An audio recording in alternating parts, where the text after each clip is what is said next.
Olá, o nosso grupo vai falar sobre a capacitação e treinamento da NR35. Os alunos envolvidos nos trabalhos são o Carlos Eduardo, o Felipe Bezek, eu, o Guilherme e o Pedro. A NR35 ela deve ser seguida quando os trabalhadores estão trabalhando acima de uma altura de 2 metros do chão.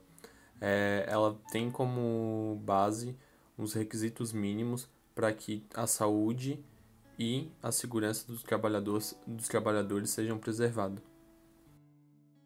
Segundo a NR35, no seu item 35.3.6, o treinamento deve ser ministrado por instrutores com comprovada proficiência no assunto, sob a responsabilidade profissional qualificado em segurança do trabalho. Logo, só quem possui essa aptidão pode dar aula nessa área do conhecimento. Sendo assim, ainda auxiliado pelo Manual de Auxílio da Interpretação da NR35, que cita: a comprovada proficiência no assunto não significa formação em treinamento específico, mas habilidade, experiência e conhecimentos capazes de ministrar os ensinamentos referentes aos tópicos abordados nos treinamentos. Porém, deve estar sob a responsabilidade de profissional qualificado em segurança do trabalho. Além disso, devem assinar 2 profissionais, um que possua uma maior experiência no assunto e outro qualificado em segurança como um engenheiro ou técnico. Algumas empresas do âmbito multinacional, por serem grandes e possuírem vários processos diferentes, elas acabam tomando a norma, o que é exigido como base, e elaboram suas próprias diretrizes. O que quer dizer que elas vão acabar exigindo mais coisas, porque elas nunca podem exigir menos do que a norma. A norma precisa ser o mínimo e elas aí acabam exigindo mais do que é passado ali.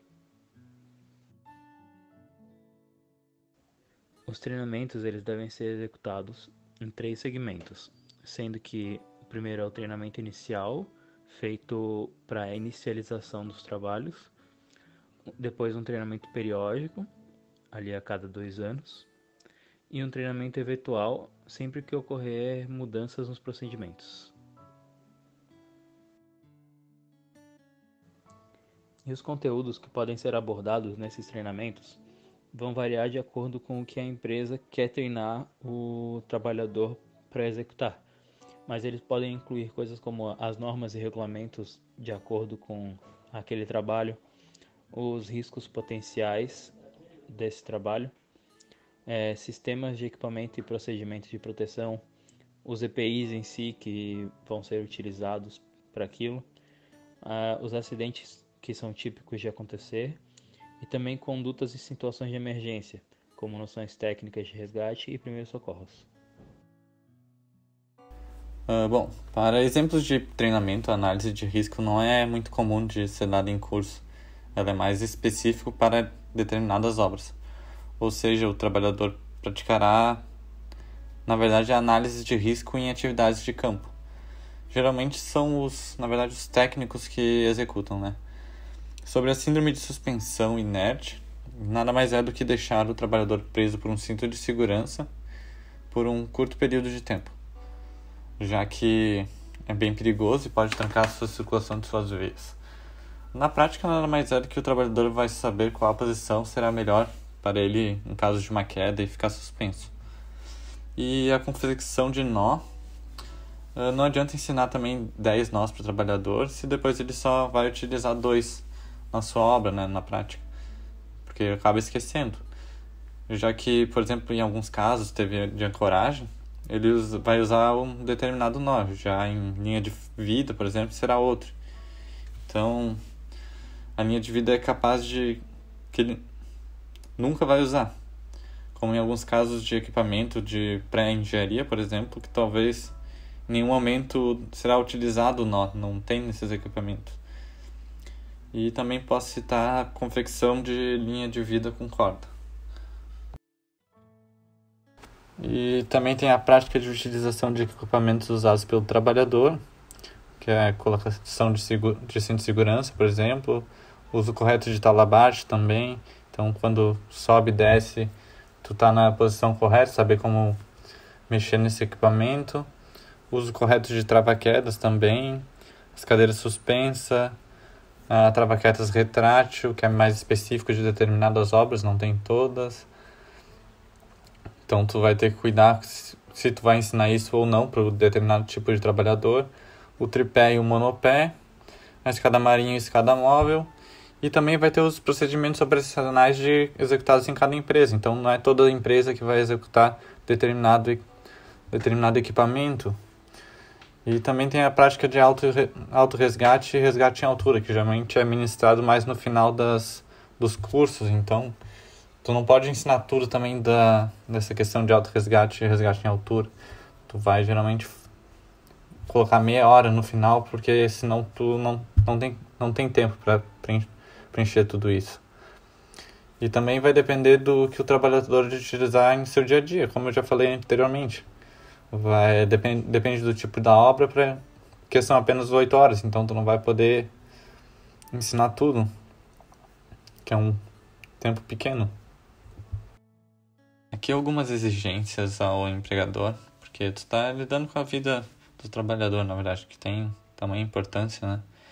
Então sempre é bom ter uma avaliação ríspida do local, se tudo está sendo atendido e foi aplicado. Também é bom estar atento às medidas que estão sendo cumpridas. Também ter as medidas de controle de risco sempre atualizadas conforme está passando o tempo. E só começar os trabalhos depois que tudo da norma for atendido. E se não, então é bom suspender o trabalho, né?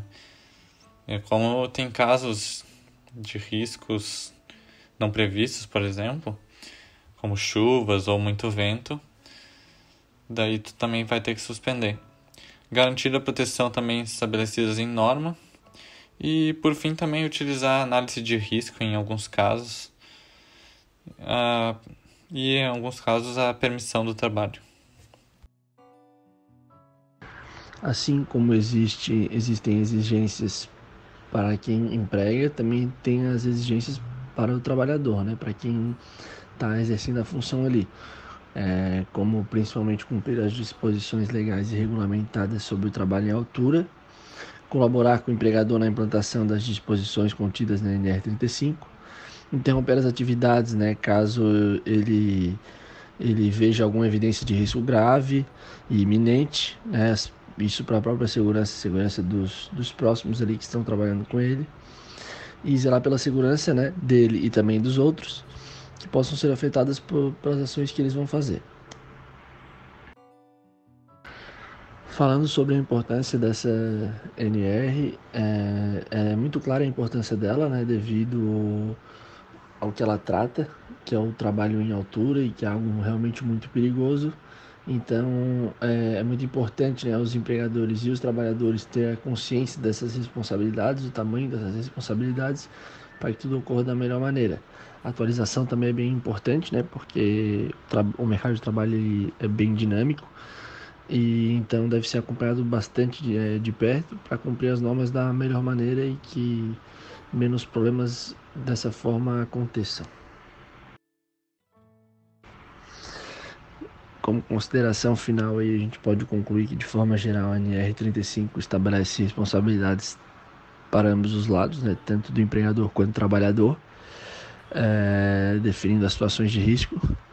Destaca-se também que o não cumprimento dessas exigências previstas na norma podem ter consequências legais, né, para todos os lados, tanto quem está executando, mas também para quem dá o treinamento, como as empresas. Mas lógico, né, que a pior consequência pode vir não de forma legal, mas pode vir com algum acidente, né? O que seria a pior forma aí de a gente aprender a respeitar esse tipo de norma. Então é bem importante levar a sério.